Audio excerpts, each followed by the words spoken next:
Good afternoon. This is Talib Kareem, and you are with us today on the 21st of May, 2021.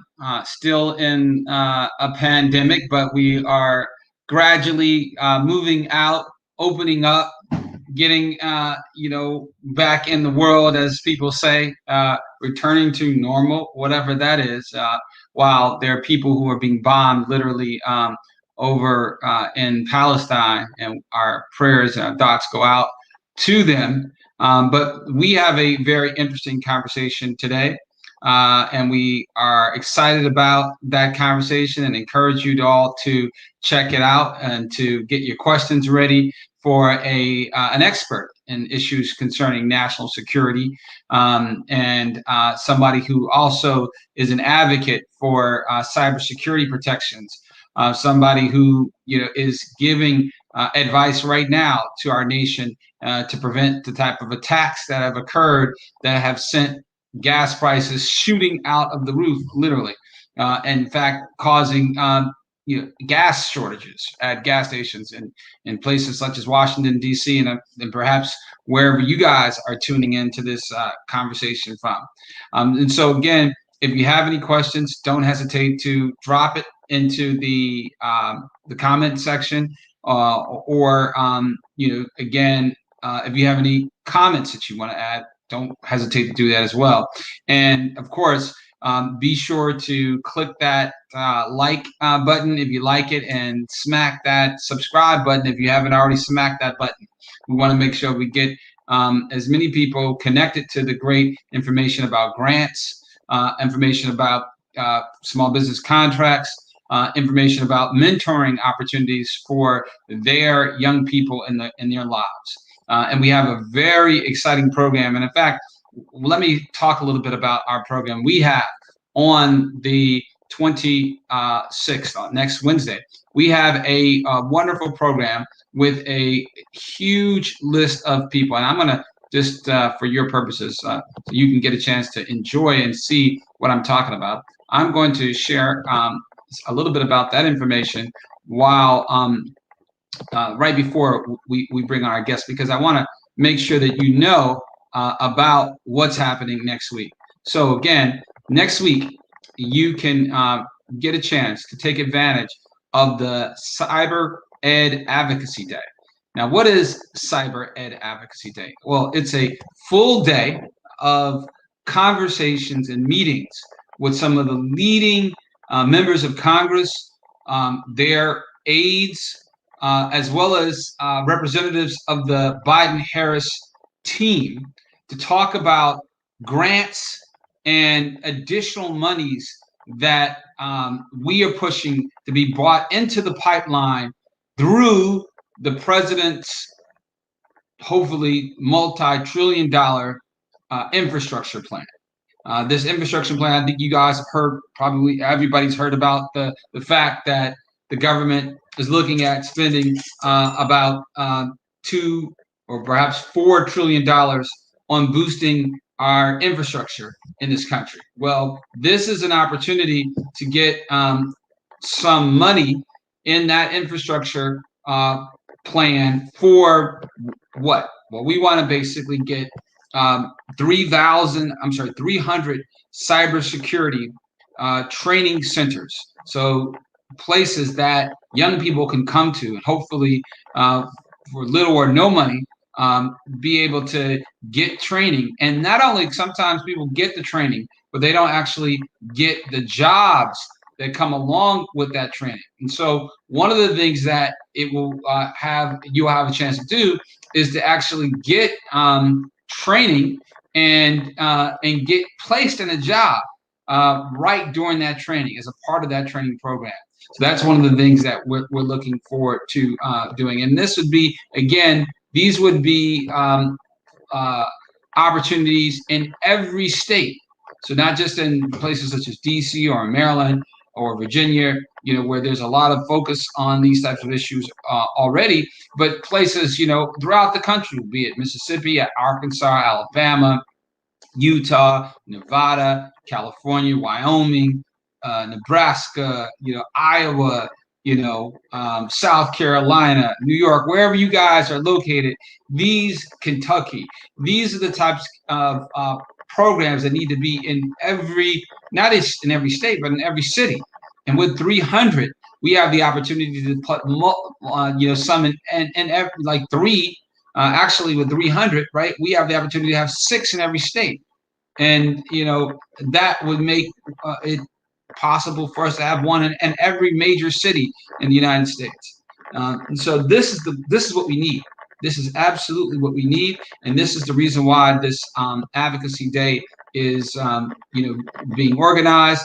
Again, don't miss out the ability to learn about the grants, opportunity to engage with the Biden administration about adopting a national cyber education goals. Why is it that our country lags behind other countries, be it China, Singapore, South Korea, even South American countries, and of course even countries throughout Africa, which I don't know why, but some people tend to think that it's some type of backward nation. But so many African children are leaps and bounds ahead of our children in testing results.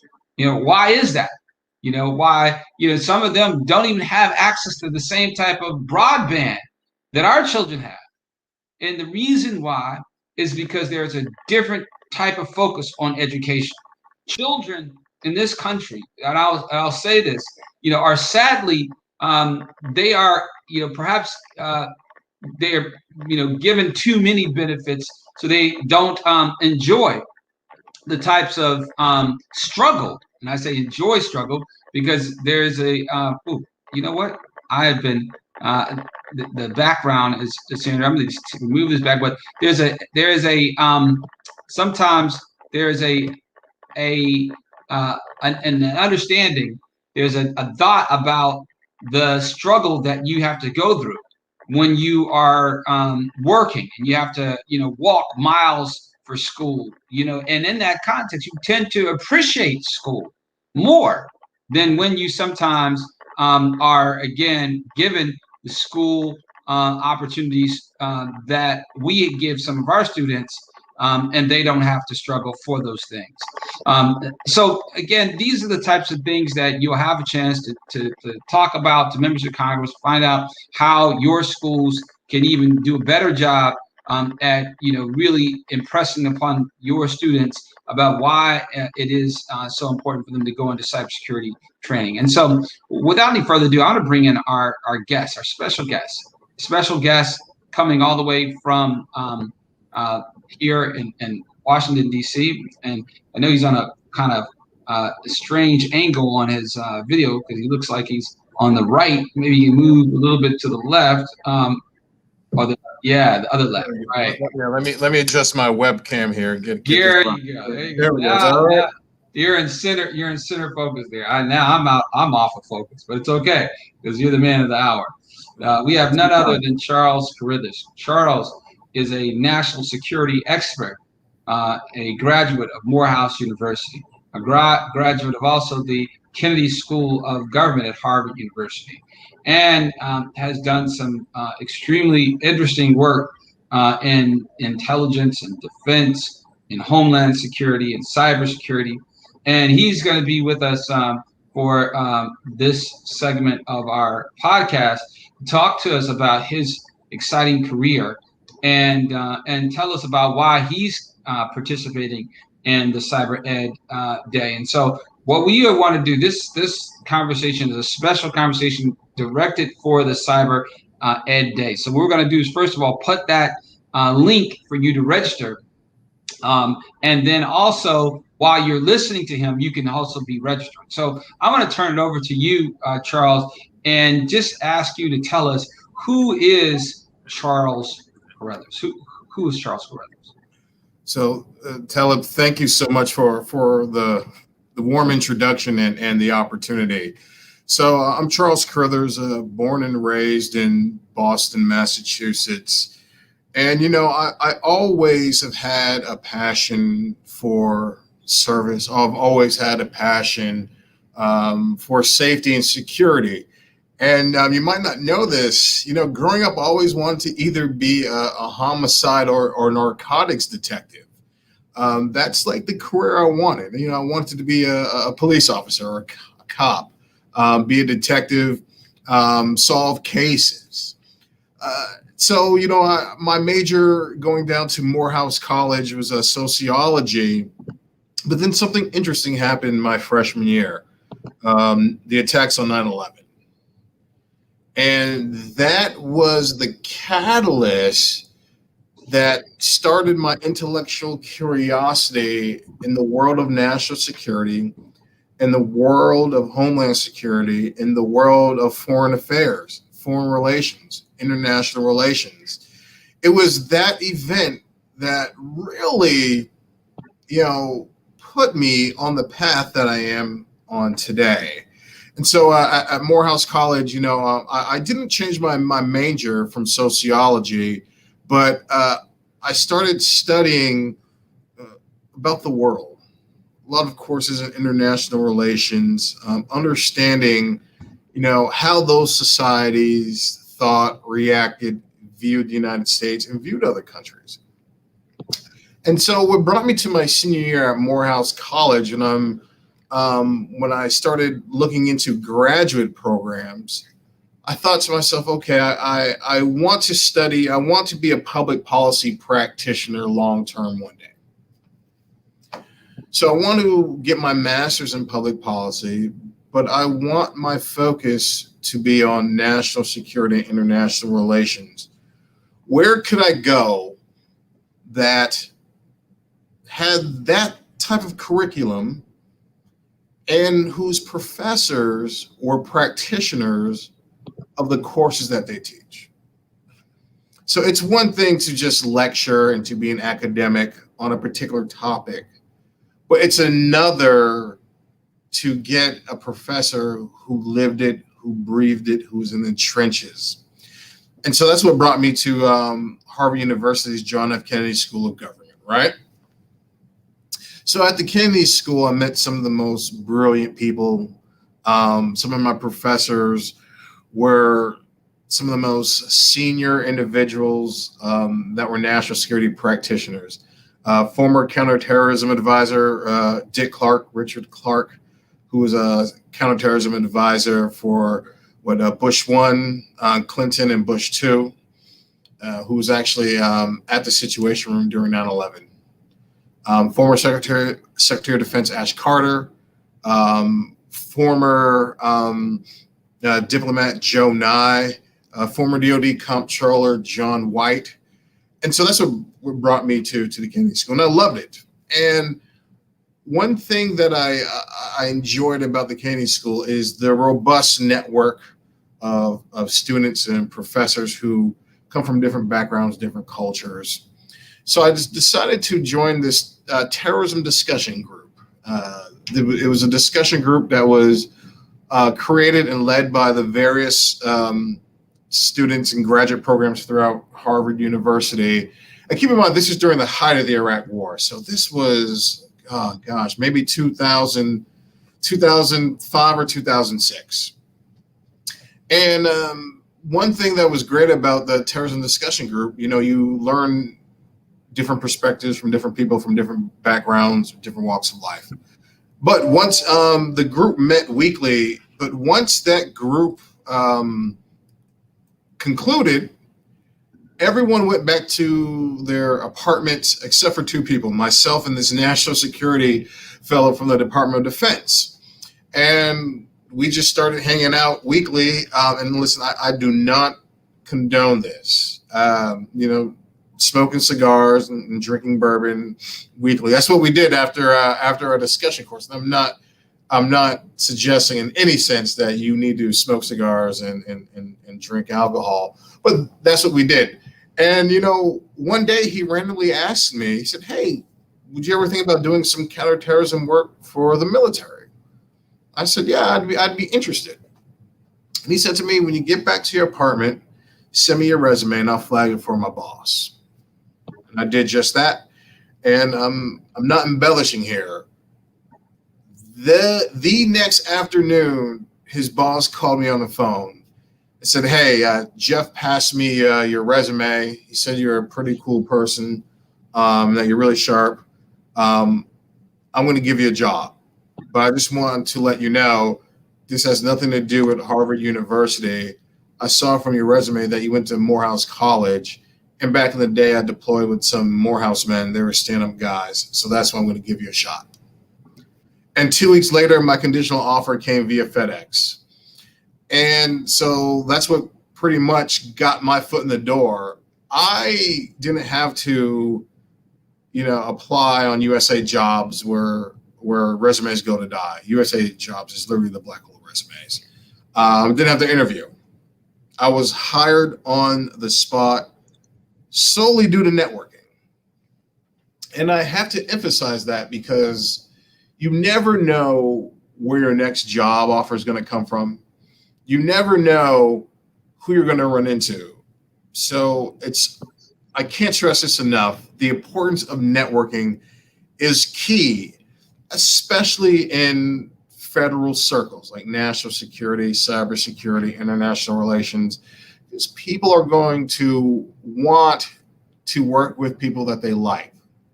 And so you want to be able to have someone pull your resume out of the stack of hundreds of resumes that they get for one billet, for one position.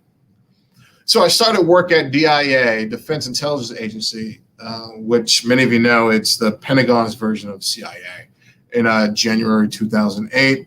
I was in their Iraq branch in their counterterrorism shop, which at the time was called JITF-CT, Joint Intelligence Task Force for Combating Terrorism. It's now DCTC.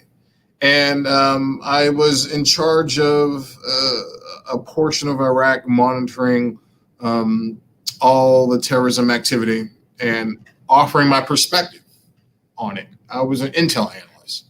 So I like an intel analyst to you putting together a puzzle, but the puzzle, all the pieces are face down. You don't know what that puzzle even looks like yet, right? But you're connecting dots. And your mosaic is typically delivered in a Word document, a report, a PowerPoint, or a brief, or orally. And so I did that for a couple of years, did a tour at the Pentagon where I built the chairman of the Joint Chiefs daily brief and did a rotation at our watch center. So every national security organization for the government has a 24-hour watch center. And I was responsible for monitoring all threats and all significant societal events, coups, mass protests, etc., for the CENTCOM and AFRICOM AOR. So AFRICOM had just stood up yet, had not stood up yet. So I still had that AOR absorbed under CENTCOM. So I had a large territory to be responsible with, and I loved it. An opportunity presented itself to deploy to Iraq for special forces to do not more so intel analysis, but more operational. And I'm happy to discuss offline my experience there. But in short, deploying to Iraq with special forces was, to this day, the greatest professional experience of my life. So came back from my deployment shortly, and then transitioned over to OD&I, the Office of the Director of National Intelligence, specifically in their National Counterterrorism Center. So I did some more intel analysis for 3 years, but I really wanted to get back to my policy roots. And so that's what led me to apply for an internal position at OD&I. And I did that for 3 years in there serving as a senior policy officer, where I developed the rules and regulations that govern all 18 independent offices and agencies that make up the intelligence community. Think CIA, NSA, State Department, FBI, etc. So I did that for 3 years. Fantastic experience, loved it. But one thing that I knew professionally that was lacking was a deep and rich understanding of Capitol Hill and the nexus between national security and Congress. So in that regard, I signed up for an Inside Congress course at Brookings, the Brookings Institution, a think tank here in DC. And it was phenomenal, bipartisan, bicameral.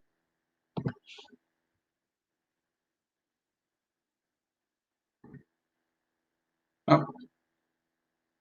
Webcam issues, and I should be coming back on. Not a problem. Not a problem. There we go. Absolutely. I appreciate that.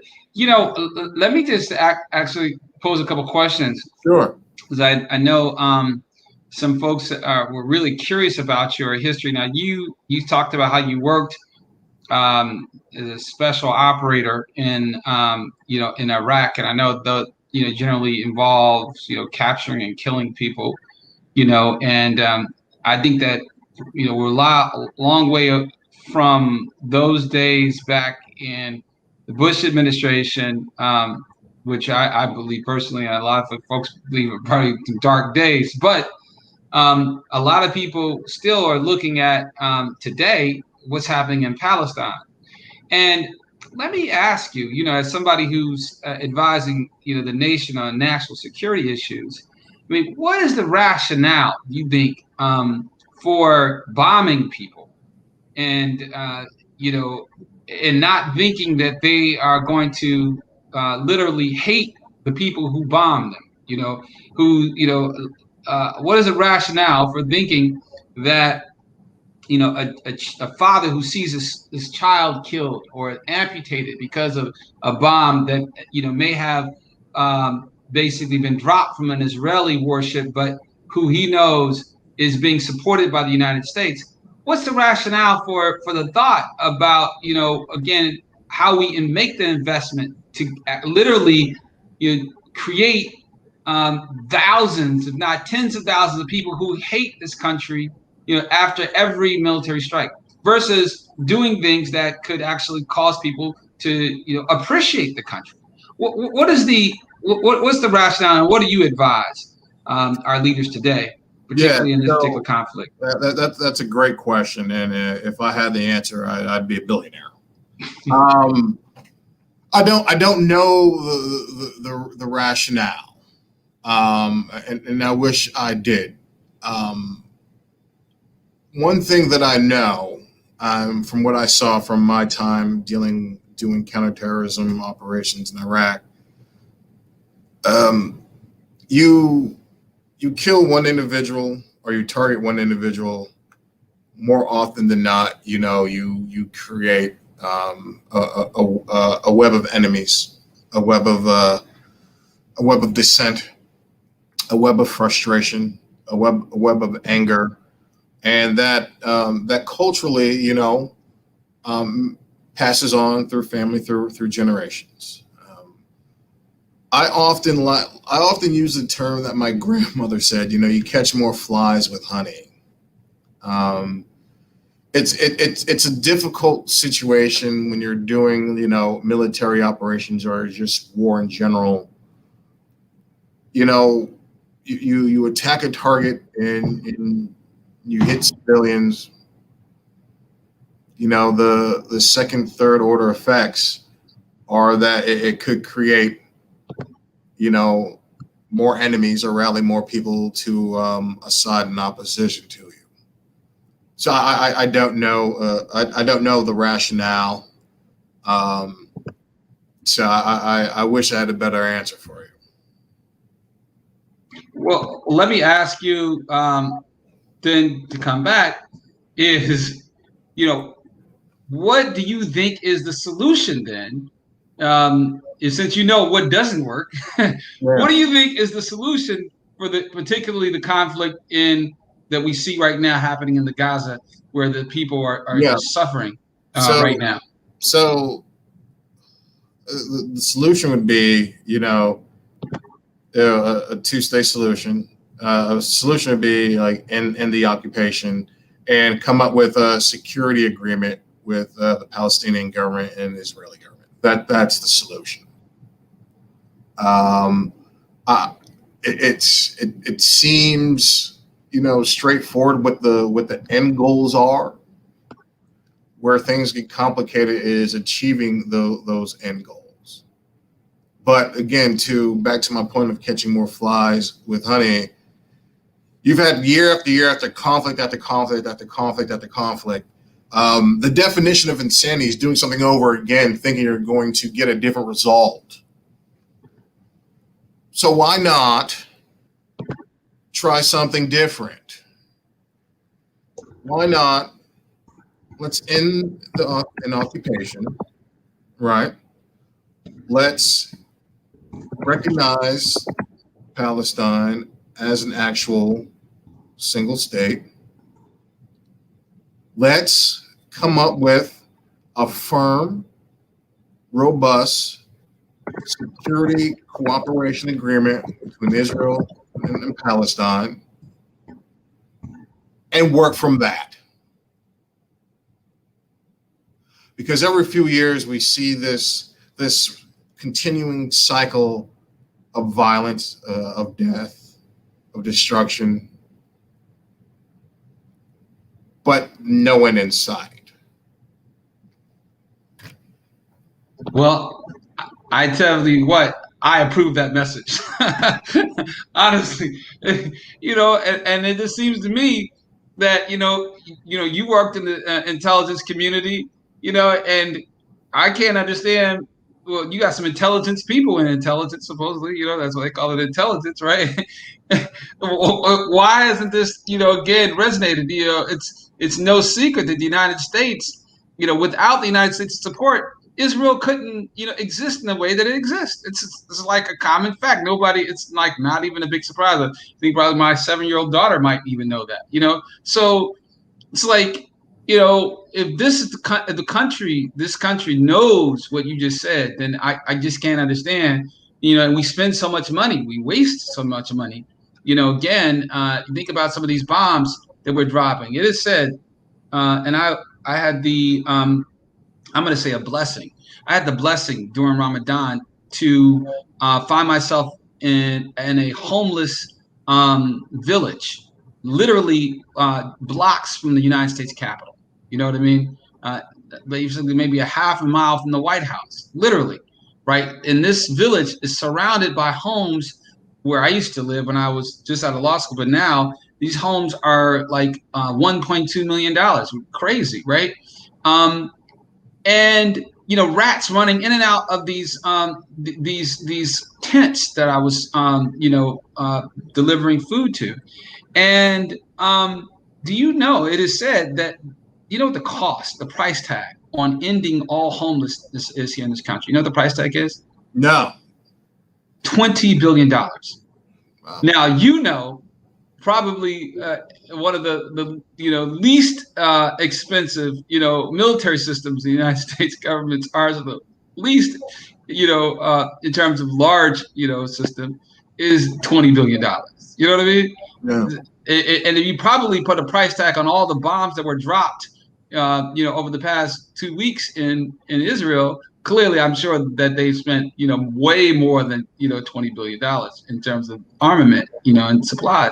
And it seems like, again, we're basically we're misappropriating resources here. You see what I mean? I mean, and again, I know we're getting ready for the Advocacy Day. What do you think? What type of messages do you think we can take to our leaders? And you used to be a congressional aide in Capitol Hill. Can you tell us about what people can expect generally when they meet with a member of Congress or their staff, and what do they do? How do they go back and process those talking points, if you will, that people leave with them when they meet?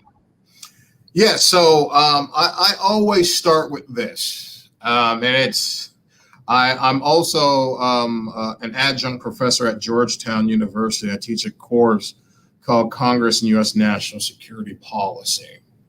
And I always start with this. It's a phrase coined by former Speaker of the House of the great state of Massachusetts, Tip O'Neill. All politics is local. I always try to tell individuals who are advocating on a particular topic, tie it to the constituents of a particular member or congressional delegation you are targeting. A representative or senator, their number one concern is the people of their district or their home state. You have to be able to tell, how does this situation, this problem, this opportunity, this concern, this goal, this objective relate to the people of this particular congressional district or this particular state? Tailor it that way. But what can you expect specifically? Typically, these meetings go. You start the pleasantries, introductions. Then the staff will be like, all right, well, tell me about why you're here today, what you're advocating for. Give me some insight, and then you go into your discussion. I guess your pitch, right? Hey, we're advocating on behalf of the importance of cybersecurity education, and why is that important?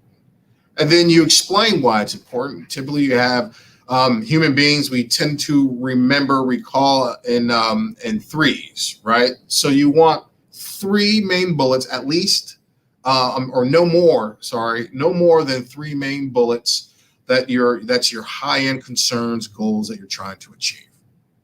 And then you get into the details.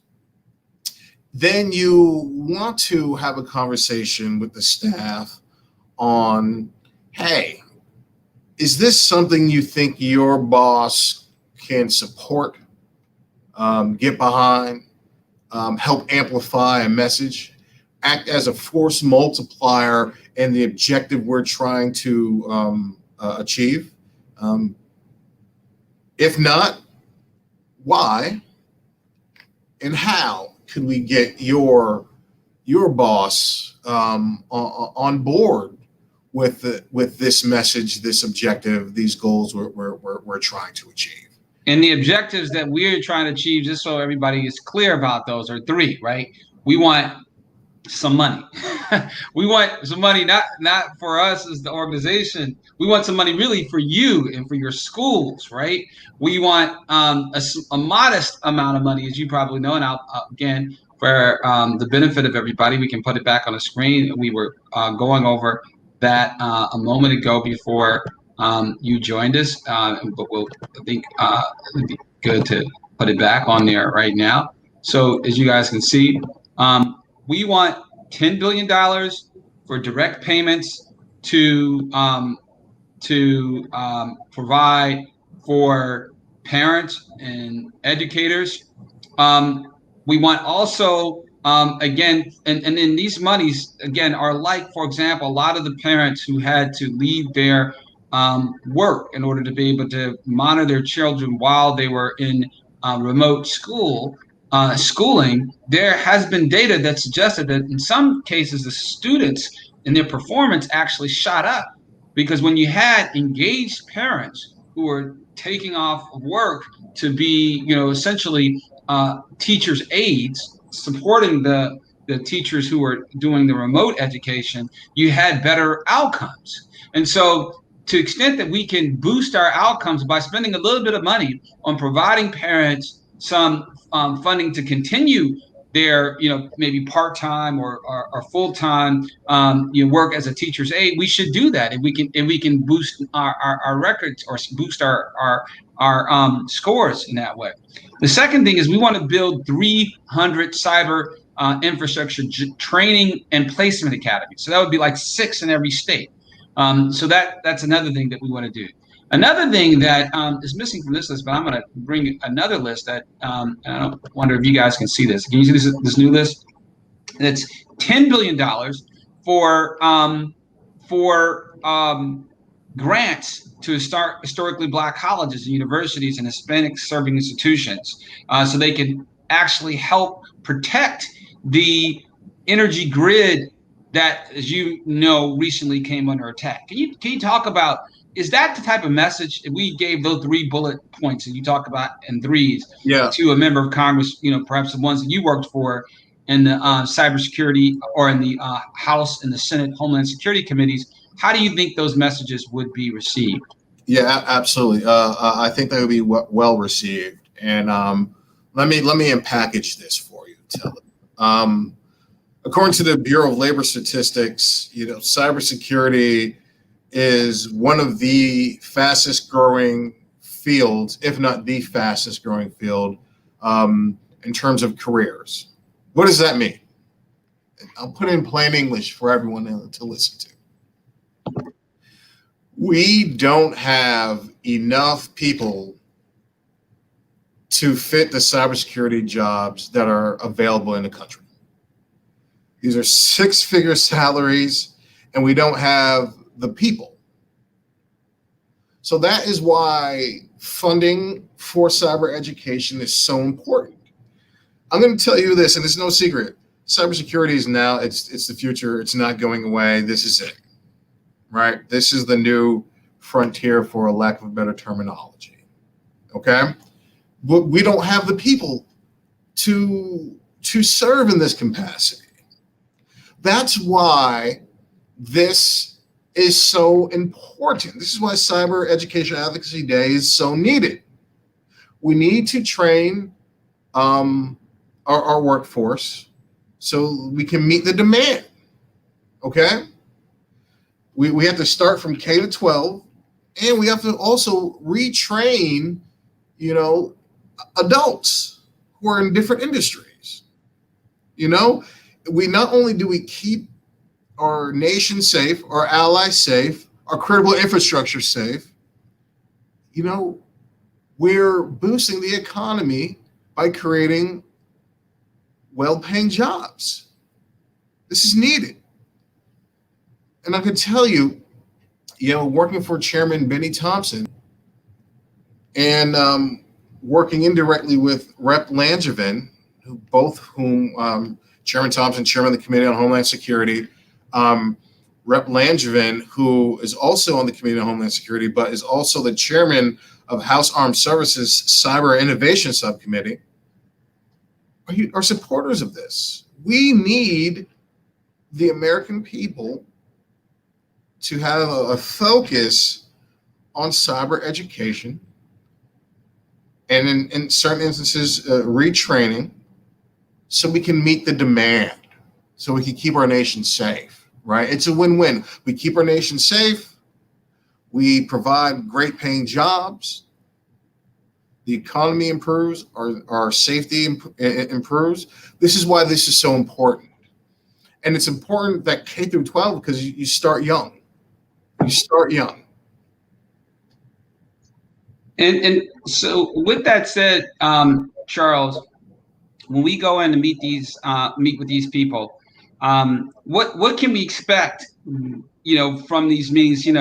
How is like if I'm an advocate, if I'm either a parent, or if I'm an educator, or if I'm a small business, a nonprofit, how can I benefit from making a connection with a member of Congress, or a member of Congress's staffer? Sometimes we do meetings with staffers even matter?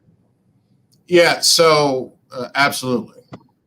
Meetings with staffers absolutely matter, because congressional staffers are the eyes and the ears of their boss, of the member of Congress. Okay. If you, like, for example, need have input on legislation, you have input on a hearing, this is where the staff comes in, because it's the staff that helped craft that legislation. It's the staff that helps puts that hearing together. It's the staff that can call attention on particular needs to a particular member. Like advocates, you all know the situation on the ground. All right, you're the eyes and ears on the ground floor. And that information is so valuable to Hill staffers, because they want to be able to help. They want to be able to empower you. That's why the staff is key. That's why the staff is important. And isn't it true, Charles, that a member of Congress isn't writing a letter him or herself, right? Yeah, and listen, Who's writing the letter? If you need a letter of endorsement, let's say for a grant that you are applying for the Department of Energy or Department of Education, and you want that member of Congress to write that letter, who's going to write that letter, Charles? The staff writes that letter. It's the staff that writes that letter. It's the staff that does the oversight, the day-to-day oversight of executive branch agencies, the day-to-day of engaging people on the ground. It's the staff that does that. That's if you want, let's say, if you want to apply for an appointment to the United States Air Force Academy, where I attended, or the Naval Academy, or West Point, or the Coast Guard Academy, where the president just spoke, who's going to make that decision, Charles? Yeah. So I'll count it like this. Ultimately, that decision falls on the member of Congress. However, the senior staff, they collect those information and they present whom they think would be most qualified. So it all points back to the staff. And so again, we have staff meetings set up with members of Congress, staff going on Wednesday. And if you lose the opportunity, right? And I say lose, not loosely, but seriously. If you lose out on the opportunity to make some of these invaluable connections, they can make a difference. Can they not, Charles? Oh, night and day. I mean, this is the purpose of advocacy, right? Members of Congress can make change directly. And this is why you need to engage their staff. This is why you need to cultivate those relationships. It's for days like this. So this is what's happening. Again, your time, I'm sure probably your clients pay you maybe about $10,000 an hour, and so I appreciate you giving us, some of the time from your busy day. But can you share with us, I mean, if you are going to, write a book, and the conclusion of the book is the impact that you made on young people and on the nation's, cybersecurity workforce and the nation's, overall national security. What would you like that chapter to read? What would you like to most be remembered by in terms of the contribution to the nation? Amazing question. It would be that I was a proponent and staunch supporter of diversity and inclusion in our national security arena. We need a national security workforce that looks like America. Right now, it does not.